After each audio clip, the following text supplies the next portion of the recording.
ka disa shërbime të cilat janë prioritare, që janë shërbimet spitalore, sepse kur themi sfida për aftësinë e kufizuar, një ndër sfidat që kanë... Do ta e quajta unë në fakt sfida, po mund t'jetë... Jo, është një ndër sfidat që ne si KMD kemi hasë shpeshherë është aksesi në shërbime.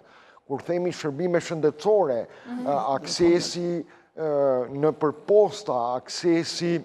Ka shumë raste për shumë... Shumë me lekë në posta t'jenë, s'ke ranë. Ka shumë raste, Sonila, ku personi me aftësit kufizuara nuk mund të marri shërbim në postës, do thuash, dhe ai shërbimi postës, kur unë e bëj vetëm me atë karriken me rrota, ai që është me karriken me rrota, është dhe një dignitet, sepse nuk mund të bazohemi gjithmonë tek modeli i ndihmësit, që zakonisht duhet të hapim dhe debatin e ndihmësit personal, që për mua është sfida dhe kemi pas goxha debat dje tek Hotel Tirana në lidhje me ndihmësin personal, por ajo që dua të them është që në disa gjëra në ambulanca do duhet patjetër që të rregullojmë aksesin dhe është shumë e turpshme që sot në vitin 2025 ne flasim akoma për çështjet të përshtatshmërisë në një kohë që jemi një vend i cili është aspirant